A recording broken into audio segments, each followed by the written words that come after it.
हमारा देश में जब सब चीज में ताला लग गया था, रेल पर ताला, बस में ताला, फैक्ट्री में, उद्योग में, व्यापार में, दुकान में, तो मैं जरा आपसे जानना चाहता हूं 2 महीने से ज्यादा हमारा देश जिंदा कैसे रहा? तो ये 18,000 करोड़ रुपए जो हमारे पश्चिम उत्तर प्रदेश के किसानों का, गन्ना किसानों का राज्य चीनी मिलों पर है बकाया, ये सरकार कितने लोगों की बलि लेगी? क्या ये और ओमपालों की आत्महत्या करवाएगी? ये किसान मजदूरों का रोग नहीं है जो कोरोना बाहर से आया, ये जहाज से आया और मोदी सरकार ने फैलाया है। तो ये मोदी सरकार का फैलाया और जहाज से आए हुए रोग की सजा मेरे देश के किसानों को, मजदूरों को नहीं मिलनी चाहिए। खड़े हो करके कपिल मिश्रा ने चुनौती दी थी। क्या कहा था?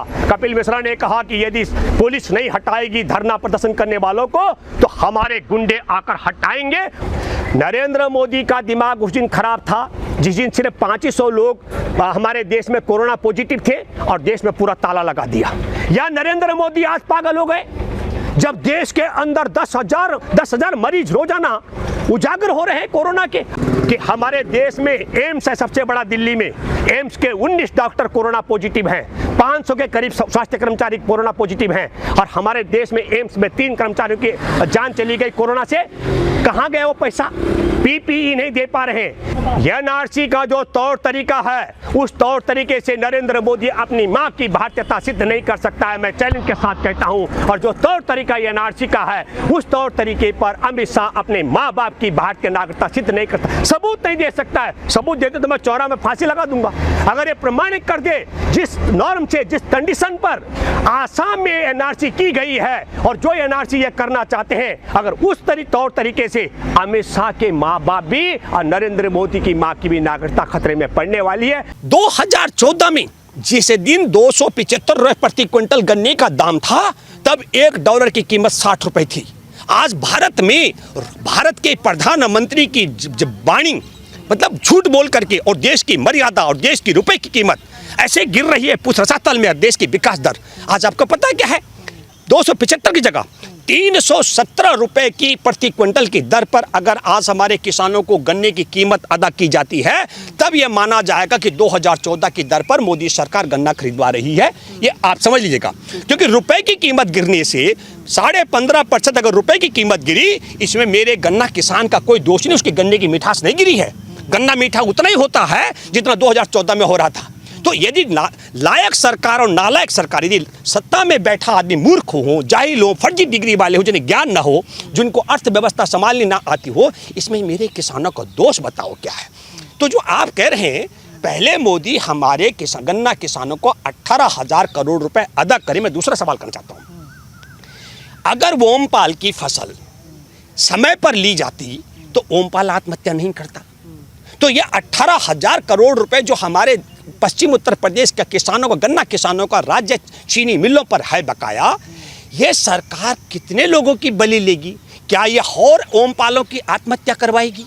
क्या उसके बाद गन्ना का पेमेंट करेगी? वो पैसा सरकार का नहीं है। तो ये जवाब मैंने आपको दिया और आप सबको मैं बताना चाहता हूँ, सभी किसानों से भी आप समझ लीजिएगा कि भारत में उत्तर प्रदेश में जब 275 रुपये प्रति क्विंटल गन्ना लिया जा रहा था तब 60 रुपये कीमत थी $1 की, और आज भी 275 रुपये प्रति क्विंटल गन्ने की कीमत है और डॉलर की कीमत 75 रुपये 57 पैसा हो गई। ये रुपए की कीमत गिरी है बाजार में, गन्ने की मिठास नहीं गिरी है और सरकार का चाल चरित्र और चेहरा गिरा है। सरकार जानबूझ करके बेईमानी कर रही है। हमारे किसानों का मैंने हिसाब लगाया कि लगभग 42-43 रुपए का प्रति क्विंटल के हिसाब से नुकसान हो रहा है। यदि 42-43 रुपए क्विंटल और अदा करती है सरकार तब वो 2014 के रेट के हिसाब से माना जाएगा, और यही खेल नहीं कर रही है। 2014 में बना कानून बहुत बढ़िया है, जो भूमि अधिग्रहण के लिए, उचित मुआवजे के लिए, पारदर्शी तरीके से अधिग्रहण करने के लिए, उसमें और पुनर्वास के लिए और पुनर्स्थापना के लिए उस 2013 में बने कानून की धारा 24 साफ कहती है, धारा 24(2),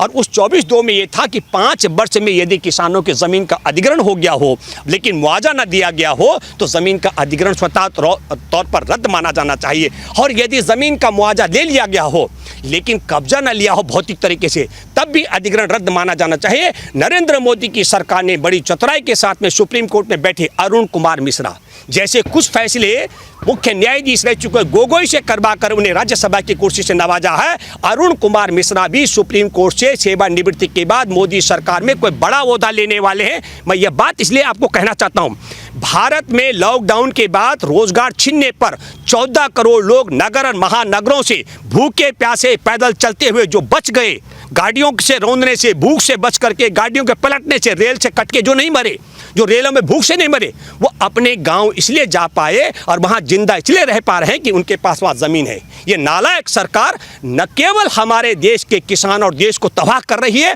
बल्कि आपकी जमीनों को छीनने का षड्यंत्र कर रही है। और देश में वही बच पाएगा, वही जिंदा रह पाएगा जिसके पास जीवन बचाने के लिए खेती और किसानी की जमीन होगी। मैं आप सब किसानों से आग्रह करता हूं, ये आपके सामने बहुत बड़ा सबक है, अन्यथा ये सरकार आपके साथ, आपके हाथ में कटोरा पकड़ाने वाली है। 14 करोड़ लोगों से रोजी रोटी छीन ली है, वो आप सब भी देख रहे हैं। पश्चिमी उत्तर प्रदेश में MA BEd लड़के मजदूरी के लिए लग रहे हैं कतार में, और हमने मनरेगा कानून बनवाया था। हमें क्या पता कि ऐसी आफत आएगी। 100 दिन का रोजगार एक परिवार को मिलेगा। अब अगर परिवार में पहले से ही रोजगार हो और 4 और 3 लड़के, जवान लड़के पढ़े लिखे बेरोजगार हैं, तो उनका हिस्सा लगा लो, कितने दिन का रोजगार मिलेगा। एक बेरोजगार के हिस्से 20-25 दिन का भी रोजगार नहीं आएगा। और 20 दिन की कमाई में आप समझ लीजिएगा कि वो पूरा 100 दिन काम करेगा, तब 20,000 रुपये कमा पाएगा पूरा परिवार। तो 20,000 में एक परिवार कैसे पल पाएगा, कैसे चल पाएगा, ये चिंता भी हमको है।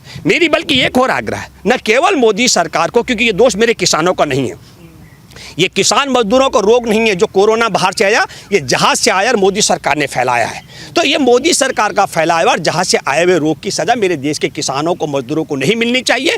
न केवल गन्ना किसानों का बकाया 18,000 करोड़ रुपए अदा होना चाहिए, बल्कि मैं कहना चाहता हूं कि विश्व के अर्थशास्त्री में से एक अभिजीत बैनर्जी, जिनको अर्थ का वो मिला हुआ है नोबेल पुरस्कार, सुप्रीम कोर्ट के मुख्य न्यायाधीश बोबडे बोले, मैं विशेषज्ञ नहीं हूं, मैं बिल्कुल बधाई देता हूं, आप विशेषज्ञ नहीं है बोबडे साहब, लेकिन एक बात मैं बताना चाहता हूं, अभिजीत ने भी कहा कि देश की अर्थव्यवस्था जो पटरी से उतर चुकी है, उसे पटरी पर लाने का एक ही तरीका है कि नकदी दी जाए।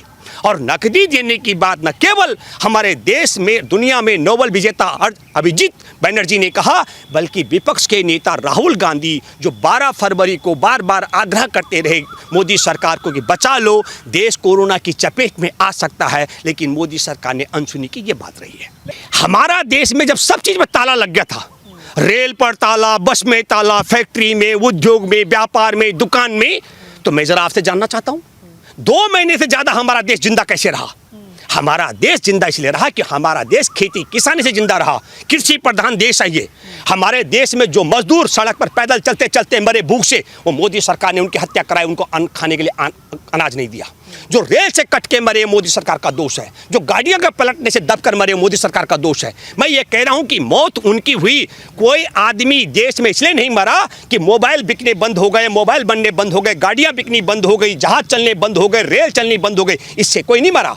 जो मरा है भारत में, वो इस बीच में मरा है भूख के कारण। तो मैं ये कहना चाह रहा हूं, आपने जो कहा, हमारे देश के अंदर किसानों का जो योगदान है वो क्या है? 100% लोगों के लिए अन्न पैदा करता है मेरा देश का किसान, 100% लोगों के लिए।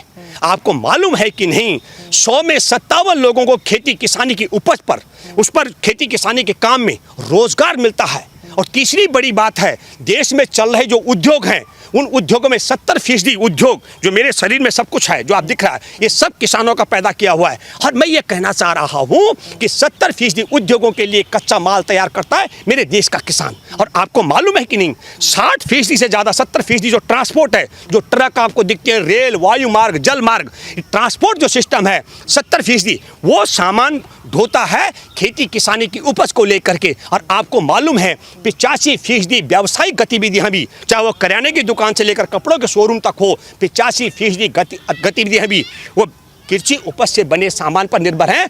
और चारों में योगदान रोजगार का और जीडीपी में, ये तो बड़ी बेईमानी का बात है, आप समझ लीजिएगा। लेकिन सब कुछ मोदी जी ने चौपट कर दिया। आज अगर मेरे देश का कोई व्यक्ति खरीद रहा है तो क्या खरीदता है? वो खरीद रहा है खाने की जरूरी चीजें, वो अनाज खरीद रहा है, सब्जी खरीद रहा है, वो बाकी इधर उधर की चीज नहीं खरीद रहा है। देश को पटरी पर पैसा नहीं है लोगों के पास। जब तक लोगों के हाथ में नकदी नहीं देंगे, जो राहुल गांधी बार बार कह रहे हैं कि गरीब परिवारों को 7,000 रुपए मासिक दिया जाना चाहिए, मैं बिल्कुल इस बात से सहमत हूं।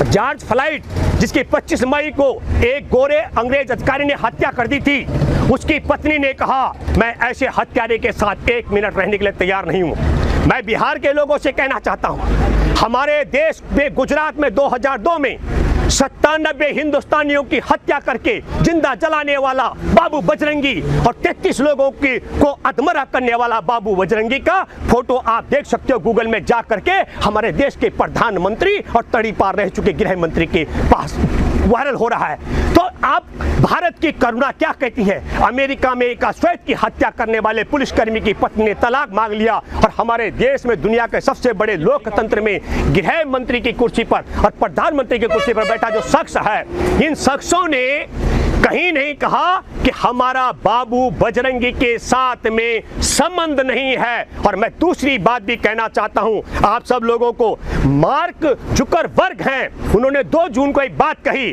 अपने मैं फेसबुक के मालिक की बात कर रहा हूं, 25,000 कर्मचारियों को संबोधित करते हुए बताया कि जिस तरीके से राजधानी दिल्ली के दंगे हुए, इनको कराने में भाजपा का हाथ है, क्योंकि पुलिस के अधिकारियों के समक्ष खड़े होकर के कपिल मिश्रा ने चुनौती दी थी। क्या कहा था? कपिल मिश्रा ने कहा कि यदि पुलिस नहीं हटाएगी धरना प्रदर्शन करने वालों को, तो हमारे गुंडे आकर हटाएंगे, और इसी की परिणति है कि दिल्ली में दंगा हुआ।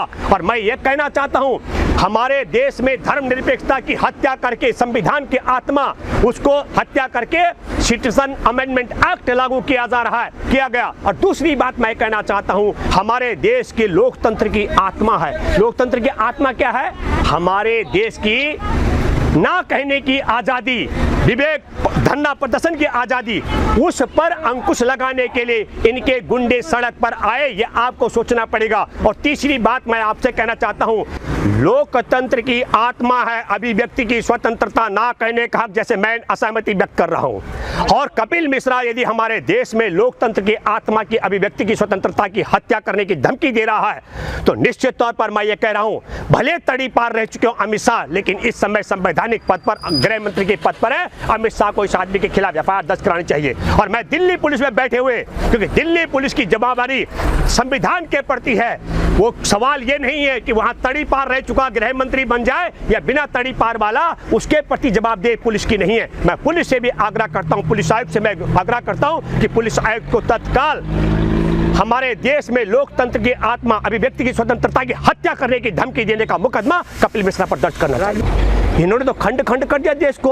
अमीर लोग जाएंगे जहाज पर तो मुख्यमंत्री की कोई अनुमति नहीं होगी, अमीर लोग जाएंगे एसी रेल में तो कोई अनुमति नहीं होगी, और मजदूरों को यदि आना जाना पड़ा, अपना घर जाना हो, तो राज्यों के मुख्यमंत्री की अनुमति लेनी होगी।